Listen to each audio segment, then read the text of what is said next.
I'm here, as always, with my friend Dr. Richard Scott, GP. Hello, Richard. Hi, Andy. You'll only be able to say that for 2 more weeks until I retire, by the way. Otherwise, it'll Yes, have to be ex-GP or formerly or whatever. I know. Well, that was the thing. I don't know what to call you. I'll just call you Richard, but I call you Doctor? I mean, how does that work? My wife's dad was a professor, and he was known as an emeritus professor. Well, that this emeritus bit sounds far too posh. So I just whatever, really. Just call me Richard. That's easier. Or you, how you doing? Yeah, Um, that'll do. I was called Drive for years when I was trucking because it's drive is shorter than drive, so I was called Drive, which never sat very well. So I said, my name is Andy. I am not a drive. I'm not made of asphalt or concrete or tarmac. I am me. I've never heard that one before. That's good. I heard it a lot, especially because I was delivering to the builders trade, and well, they have their own way. Where are we going today? Because we always look at medical stuff, topical stuff. Where are we going to head off today? Well, this is both. This is medical, and I think it's topical because you had, I believe, some sort of Hmm. question from someone about astronauts, um, and you mentioned to me, and I have to, and my original thought was, well, how is this actually relevant to most people? You know, most of us, to be honest, aren't going to get into a rocket. However, it was one of those things that wouldn't leave me alone, so I looked into it, and in particular, your point was that astronauts seem to run into eye trouble.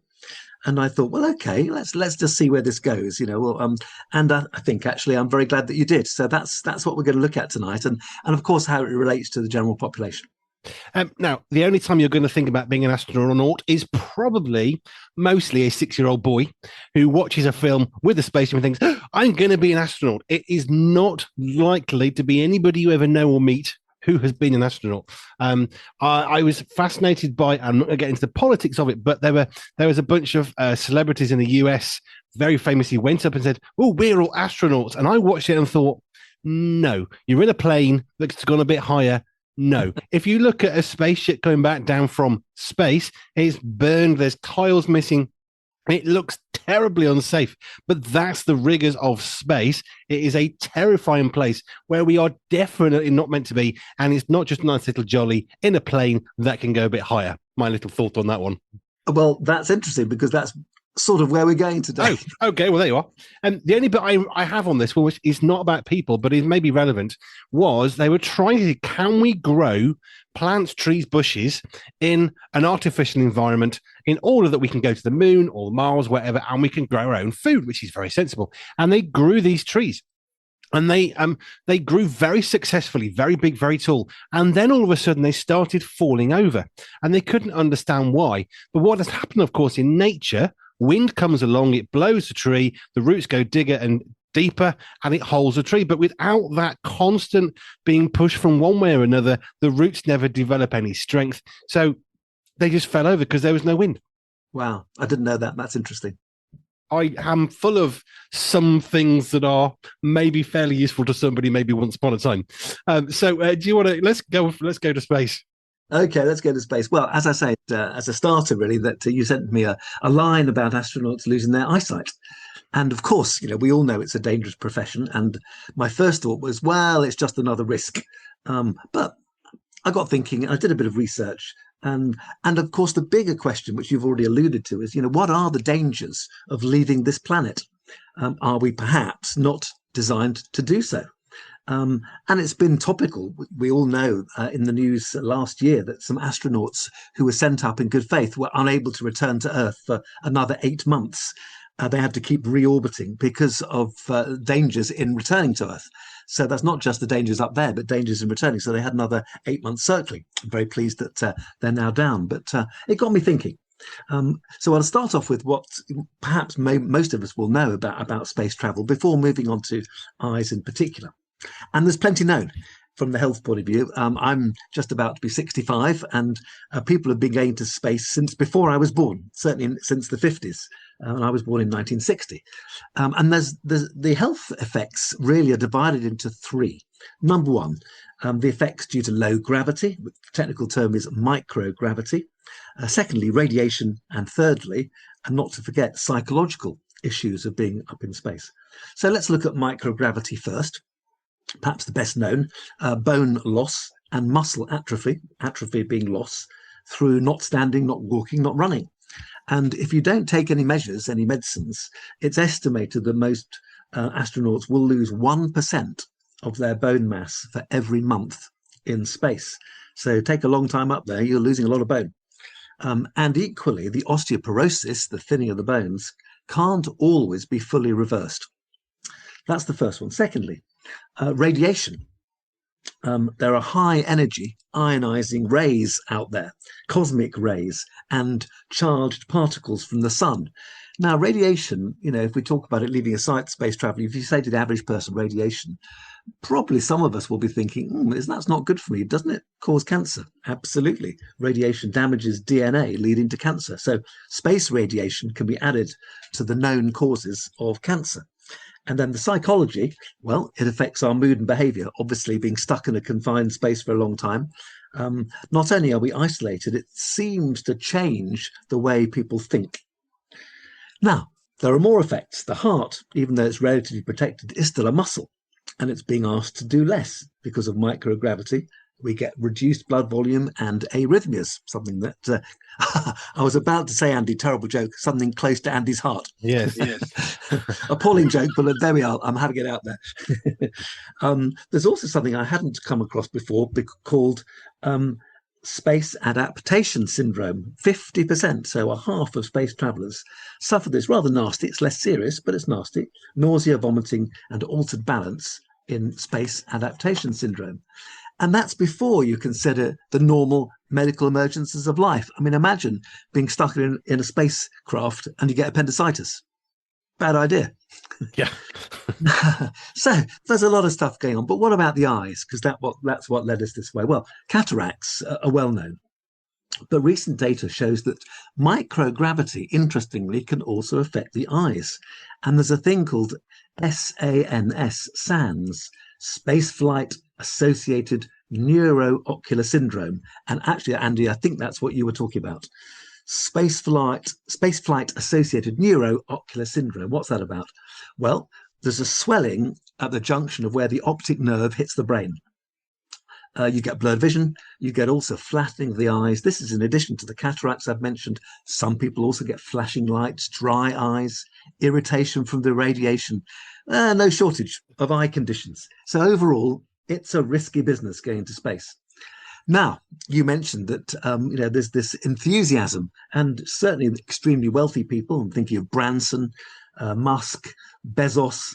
They're into space travel because they can afford it. And there's, equally, not more, maybe not equally as rich, quite rich people queuing up to spend a fortune joining them. But it's not a no-risk jolly. By the way, as for traveling to Mars, which people have talked about recently, it should be an absolute no-brainer. Mars has got a thin atmosphere, and with high-energy cosmic rays and solar particles showering the surface, the radiation cancer risk is extremely high. That's before we leave out temperature problems, no food, and all the rest of it. Really shouldn't be even considered. Throw in, by the way, we haven't even mentioned human error, when things go wrong. Technological failure as well, so machine error to the health risks. There's a lot of reasons not to do space travel. So I came up with 4 conclusions, and I'll pass these to Andy, and then you can comment on them. Number 1, I think God intends us to live on planet Earth.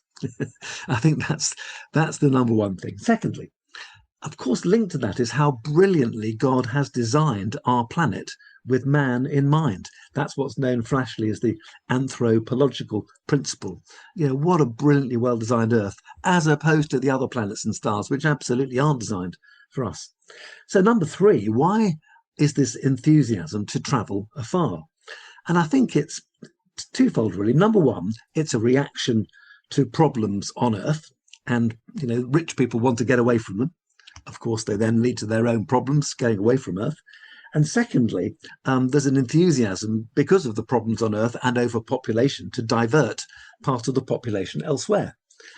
In contrast, wouldn't it be better, surely, to divert our time, energy, and resources and money to dealing with the problems on Earth, as the Bible encourages to do so, rather than hive off elsewhere where we're so not adapted to be? And fourthly, of course, don't forget these planets and stars have also been designed by God, just not necessarily for us to live on. They've been positioned by him, and the physics is very complicated, but where they are, things like Jupiter, are crucial to life on Earth. This is not where he's placed the stars is not a random event. And I think we should certainly carry on studying them, but not travel to them, because it will just inevitably lead to disaster after disaster. So thanks, Andy, for the thoughts on eyes, which I didn't know much about other than some of the basic stuff, but it got me thinking big. And that's what I've come up with. I got an email in, so I thought I was going to pass it on to you. I'll tell you the first thing I wrote down. You were talking about the psychological, which I thought, what psychological stuff is there? Yes, you're in a tiny little tube, and you're dependent upon little machines that have to work, and if they break, you die. If a crack in the hull pot comes, you die. I mean, it's everything in there is trying to kill you in the worst possible, grievous, violent way. It's like all the animals in Australia. They're all lethal. Exactly. Just don't go to Australia or space. But I think about the isolation, and I think a lot of it, we may struggle to comprehend some of the realities. But COVID, lockdowns, isolation, we're stuck in houses. And I do remember one thing very clearly, which wound me up a lot, was some of the celebrities said, stay at home, just do your part. I'm just going for a swim, then a game of tennis, a game of bowls in my garden. And I'm thinking, yeah, it's very easy to be locked down in a massive multi-billion pounds pad with all the trimmings of what you might want to do. For people stuck in an inner city flat in London, they were literally going off their heads with it. Yeah, no, a very good point. And I got my oldest daughter to leave that evening to come to us because she was in a one-bed flat with her husband and small daughter. And he would have been working at home, so she would have been in the bedroom with a small child. No getting away from it. Terrible. Yeah. Come over. You're quite right. But we can understand that one, I think, because in some way or form, COVID is very, very recent. It's close enough, lockdowns and stuff. The volume of mental health crises that people are going, oh, how has this all helped? How has it happened? Well, I think that's probably a good source of the mental health crisis we have. With people who were terrified of breathing, going out of the house. Oh, I wonder where the mental health crisis came from. Maybe that's part of it. And then we're thinking about going to space. So I think we can grasp some of the concepts of the psychological traumas of being up in space. I was chatting with Sherry Seligson. Now, she's a marine biologist. Her passion is the ocean. And she was talking about the surface of the sea is less explored than space, because space is easier than the ocean. It's actually safer to explore. And I read the article in the latest Pure Media magazine by her saying absolutely the bottom of the ocean is less known about than space, and it's more tricky down there. You've got pressure, really high pressure at the bottom of the ocean, as opposed to an absence of pressure, if you like, in space. And oh my goodness, and of course, isn't it amazing? You watch these wildlife programs, and suddenly some extraordinary creepy crawly comes along. They've discovered, oh look, here's a new one at the bottom of the ocean. Oh my goodness, what is that? Absolutely fascinating. How can something that tiny, put up with all the pressure, pitch black, freezing cold, seems to make a living? Extraordinary. It's phenomenal. Now, the radiation, I think it's interesting because there's radiation everywhere. We get freaked out. Oh, there's radiation. Well, yes, my pen has radiation on it. It's just not a really, really dangerous dose. But of course, in the Earth's atmosphere, we have all the stuff going on around us. I don't know what they are, the outer crusty bit, but that's protecting us from all sorts of nasty stuff, like radiation. Once you leave the protection of the atmosphere, I mean, it's trying to kill you. And when there's an ozone hole, which was a big thing, wasn't it? Some years ago. Oh my goodness, more radiation's getting in. It's dangerous. Skin cancer goes up, and that's just on Earth. Just imagine with all the radiation on Mars and other planets. My word. Yeah, and then the microgravity. Now, let me see if I get this right. The eye has 6 muscles. Is that correct? The external muscles of the eye, correct. Yes, I was chatting with Anne Lord Jackson about the ocular system earlier, about vision processing, all that sort of stuff. And she was talking about some of the reasons why sometimes what we see is not what we think we see and how it gets processed, all of that. That's the sensory health stuff. But she was talking about these 6 muscles. But of course, I'm sitting here looking at you. I'm sitting upright. Gravity is pulling my body down. I mean, not massively. If I drop my pen, I know it's going to fall. But my eyes are having to work to keep my eyes up. So they're always constantly working out effectively and getting stronger. Take away gravity, now they haven't got to do anything. Yeah, you're absolutely right. Yes, the superior rectus muscle, its job is to elevate the eye. It only needs to elevate the eye because otherwise the eye is coming downwards. Yes. You have an inferior rectus also pulling it down, but there's a superior rectus that has to work pulling it up. And we've got lateral and medial recti. We've got the muscles are there. And I hadn't thought about that, but the information I've received makes it clear. Even eyes are susceptible to microgravity. Who would have thought? Mm. I wanted to ask you about the bone density thing, because I don't understand it at all. You're saying it's 1% loss per month. Per month. What does that actually mean? How? That's not a silly question. What is bone density doing? Why is it important to us? Well, it's the quality of our bones, if you like. So you've got the cortex on the outside of the bone, and the medulla in the middle, and you're losing cortex if it's not. So when we run, we know that, and walk, that stimulates bone growth, and there's a very fine system between bone loss resorption and bone growth. If you lie someone in bed, they will lose some of their bone cortex, and because there's no effect of gravity just lying in bed, they're not the muscles and the bones aren't having to work, just like the same with the eyes, really. And with microgravity, again, the bones are being asked to do much, much less. In fact, people can float around. They don't even have to touch the floor. And that's very bad for bones and bad for muscles. And we've seen it's also bad for the heart and bad for the eyes. We are designed to stand upright and have pressure on our feet and under our feet in order that our musculoskeletal system remains intact. And if we don't have that pressure, if you like, it fades away. Being really, really careful how we speak in case people are eating, but going to the toilet involves gravity, because we sit down.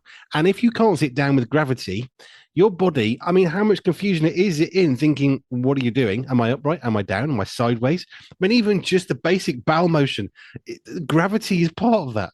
It's complicated. They have to wear nappies. It's a very complex arrangement, I gather, in space. Yes, it's something as simple as going to the toilet is suddenly no longer simple. Yeah. In space travel, it's amazing what we can do. We can go and see and all the rest of it. But I tell you the point, which is probably not medical, but anyway, I'll talk about it. Elon Musk. Whether you like him or not, don't care. He designs an electric car. He's a phenomenally intelligent guy. The Tesla is a fantastic vehicle. It's a battery-powered electronic vehicle. It's phenomenally, it's technological breakthrough. And yet, whilst that's saving the planet, he's sticking Starlink satellites into space using inordinate amounts of Earth's resources. Now, I'm not commenting on whether that's right or wrong. I don't really care at one level because it's not really that important to me. But I think about him, I think about Bill Gates, I think about Bezos, who are all, we're about the environment. And I think about space travel and think, are you really about the environment? Because if you were, surely you would be not wanting to do that. Now, I'm not saying it's right or wrong. I'm just sort of questioning the psychology of, yes, let's design an EV car and let's launch rockets into space. Yeah. I think people have selective views on these things.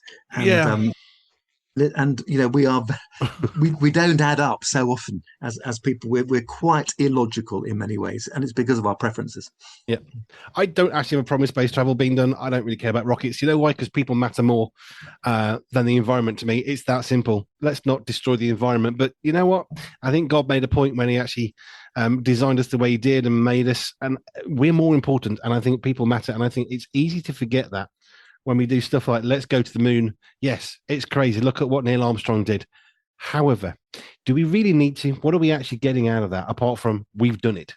Yeah, sure. No, I think that's true. People can talk about it, and there are some advantages, technological advantages that have occurred through space travel. I accept that, but I still think all the money that's spent, hundreds of millions and millions of pounds. Well, yeah, there's plenty of problems on Earth. I remember some years ago, and it's nearly been abolished, although not quite yet. It was worked out that $400 million, not that much money, would abolish polio worldwide, get rid of it like smallpox. And it didn't quite happen, and thus polio is still rearing its ugly head from time to time. And that's a relatively small amount of money to abolish a major disease. I used to operate on polio victims in Tanzania and see all the terrible muscle problems that it caused. It would have been really nice to get rid of polio, and that's the cost of us, of a relatively unambitious space flight. Could have got rid of polio. Wow. There's a thought. We can go even wider with that one. The psychological one, I think, is the one that I was most interested in, because I hadn't considered the psychological implications on an individual being in a little metal tube where literally it makes Australia look like a playground, because everything is trying to kill you, even down to the temperature, because it's stupid cold up in space. It's almost as though it's not designed for us to live there. Well, I don't think it's almost as though. I think it's absolutely. I think there's the other side of the fact that we and Earth are amazingly knit together.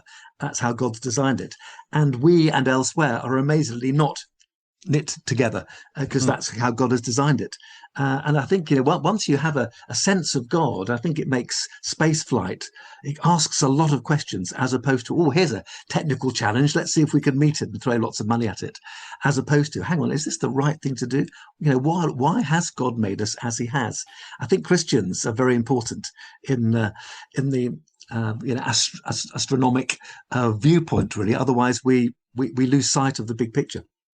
I have to say this occasionally. I run a digital magazine and a digital global media organization. I like technology because of the very nature of the things that I run. But I still struggle sometimes when I think I'm not sure the fact we can do that technologically is actually a sensible idea. Do you remember the PDAs when they came out? You had a digital device, you took a pen-like thing and you could write on it. All I could think was paper. Does the same thing. It's free, basically. Do we need to do this? How useful is it? And of course, that died out because we don't really care anymore, unless you have to write a signature. But I think sometimes we invest in technology so much, it's just not a helpful use of our time. Yeah, I think that's absolutely right. And I think Christian ethics are essential for all of these technological areas, really. And I would add space travel into that. It's not as obvious as some of the other things that can be done. I don't know, cloning a sheep, for example. Should we then clone human beings?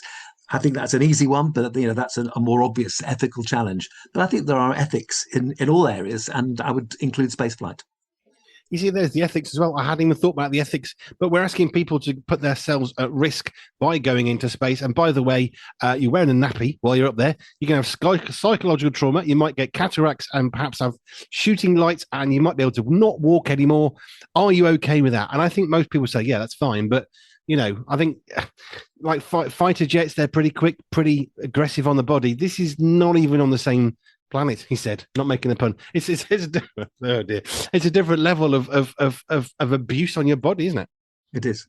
So I just want to thank you for encouraging me to look it up, and I've learned something as ever along the way. It's thanks to another Andy who sent it to me and said, "Oh, what about this for Dr. Scott?" Right, okay, that's space travel. I think you and I are both of the same accord of, yeah, great, but can we do more with the money than we do in wasting it on someone having a little jolly to go and look at the Earth? Is it really curvy or flat? I think there's more we can do with our money, I think, is my conclusion. And I say that as a man who runs a digital global media organization. I think technology is fantastic. I love the fact we've got satellites and I can drive where I got to go because a satellite tells me. But it's a bit like I think we peaked at GPS. And I think everything else is almost irrelevant. Maybe that's a terrible thing to say, but I just think I know the sacrifices as well. But I'm not convinced it's a really good use of our time and money. Very good. Right, Richard, thank you. If you've got any questions or topics about that or thoughts on space travel, you can let us know. Hello at pure247radio.org. Hello at pure247radio.org, and ask your questions to Dr. Richard Scott GP, who will still be here, even if he's not a practicing GP in not a very great deal of time longer. Richard, my friend, thank you. Thanks, Andy. The June issue of Pure Media, the magazine, comes out on Friday, the 7th of June, with a whole host of international writers speaking on life, faith, sports, technology, joy, and more from our family to yours. In the June edition, we shine the spotlight on Sherry Seligson, a marine biologist from Florida, and Chris Kerr, who helps us focus and celebrate on dads. Sign up today and enjoy all of this and more at www.puremediathemagazine.com.